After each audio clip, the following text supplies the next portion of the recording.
Saudaraku, mari kita dengarkan firman Tuhan mengenai perkataan-perkataan iman yang menurunkan kuasa Tuhan. Sebab firman Tuhan berkata, tanpa iman mustahil. Setiap anak-anak Tuhan harus punya iman kalau dia mau menerima jawaban atas doanya. Dan pujilah Tuhan, semua kita boleh memiliki iman. Kalau Tuhan menuntut supaya kita punya iman, kalau Tuhan minta supaya kita harus punya iman supaya doa kita, supaya kita bisa mengalami mujizat Tuhan, kita harus punya iman.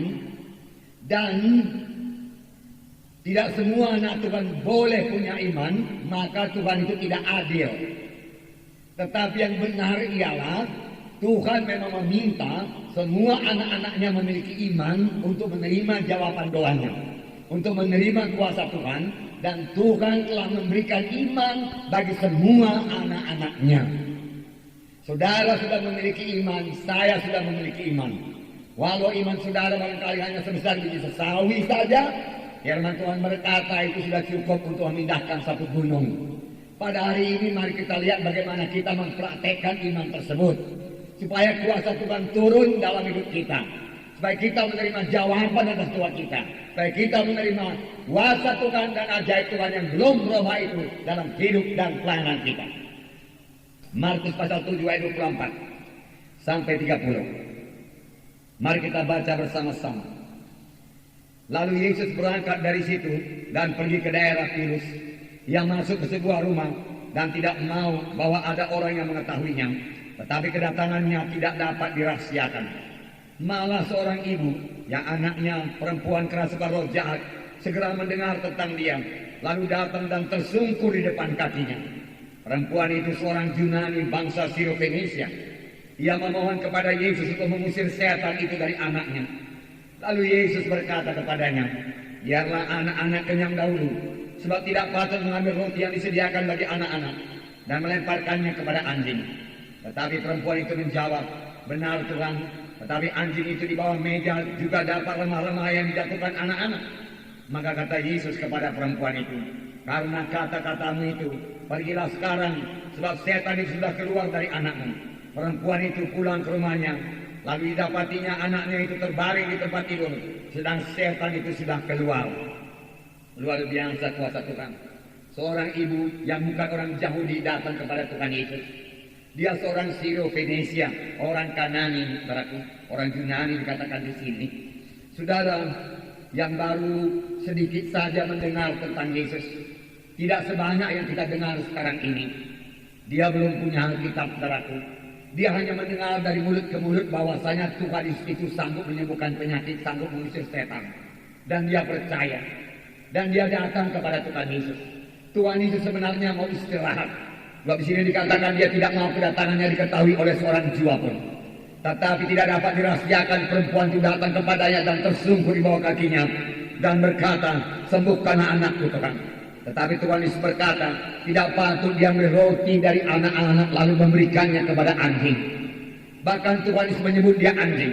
Tetapi ingat, Tuhan Yesus menyebut bahwasanya kesembuhan itu, kelepasan dari setan itu adalah roti untuk anak-anak. Roti untuk anak-anak adalah satu hal yang wajar saja. Tuhan suka memberikan roti kepada anak-anaknya.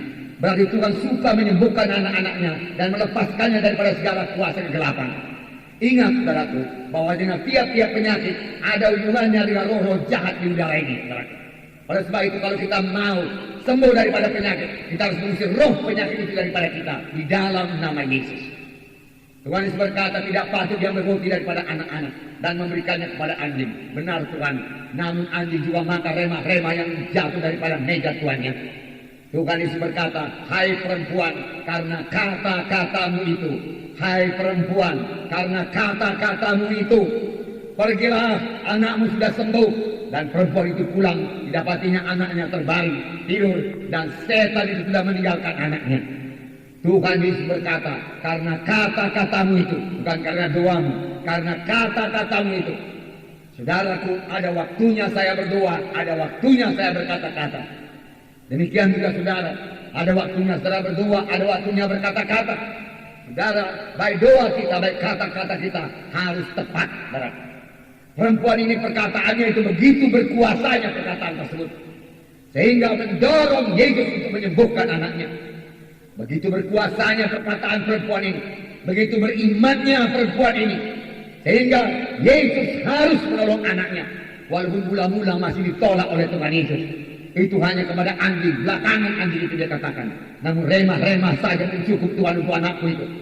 Tuhan berkata, karena kata-katamu itu, pergilah, anakmu sudah sembuh, setan itu sudah keluar. Kata-kata kita yang beriman, yang berkuasa, saudaraku, setan pun tidak sanggup menahannya, saudara. Saudara yang kekasih dalam nama Yesus, perkataan perempuan ini menyebabkan kuasa Tuhan turun. Bagaimana dengan perkataan kita?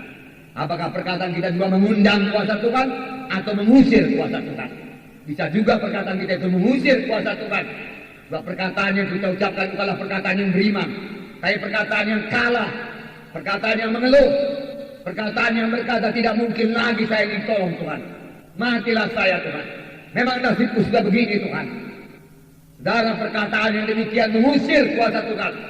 Tapi perempuan ini berkata, walaupun anaknya sudah kerasukan setan tak berapa lama saya tidak tahu. Tuhan, dia katakan, anjing-anjing juga apa remah-remah yang jatuh di meja tuannya. Saudaraku, Yesus berkata, besarlah imanmu. Jadilah kepadamu sama sebagaimana kau percaya. Ini tertulis dalam Matius 15, cerita yang sama. Dalam hukum Markus dikatakan karena kata-katamu itu anakmu sembuh. Matius 15 saya bacakan pada saudara. Matius 15 ayat 27 dan 28. Kata perempuan itu, benar Tuhan, namun anjing itu makan remah-remah yang jatuh dari meja tuannya. Maka Yesus menjawab dan berkata kepadanya, hai ibu, besar imanmu, maka jadilah kepadamu seperti yang kau kehendaki. Dan seketika itu juga anaknya sembuh. Di sini Tuhan Yesus berkata, hai perempuan, besarlah imanmu. Besarlah imanmu, jadilah kepadamu sama sebagaimana yang kau percaya. Besarlah imanmu. Mengapa Tuhan Yesus berkata besarlah imanmu? Sebab kata-katanya juga penuh dengan iman, penuh dengan kepercayaan. Jadilah kepadamu sama sebagaimana imanmu, sama sebagaimana yang kau percaya. Pada saat itu juga anaknya sembuh. Saudara, kalau Tuhan berkata kepada kita pada pagi hari ini, jadilah kepadamu sama sebagaimana yang kau percaya, apakah yang kita terima? Tuhan berkata, jadilah padamu sama sebagaimana yang kau percaya. Dalam hatimu, jadilah padamu. Apa yang akan saudara terima? Apakah saudara akan menerima kesembuhan saudara? Apakah saudara akan menerima berkat yang berkelimpahan? Apakah saudara akan menerima hidup yang berkemenangan?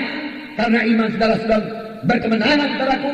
Apakah saudara akan menerima kuasa, urapan? Karena selama ini di dalam hati saudara, saya pasti diurapi Tuhan, saya pasti diberkati Tuhan. Apakah yang akan kita terima? Kalau Tuhan Yesus berkata pada saat ini, jadilah kepadamu sama sebagaimana yang kau percayai. Apa yang kita percayai sekarang dalam hati kita? Saudaraku, sahabat, sebagaimana imanmu jadi padamu, Tuhan berkata. Adakah kesembuhan? Adakah keberkatan? Kalau memang iman saudara sembuh, maka saudara sembuh sekarang, bahkan bukan nanti, saudaraku. Bukan pulang ke rumah, sekarang ini.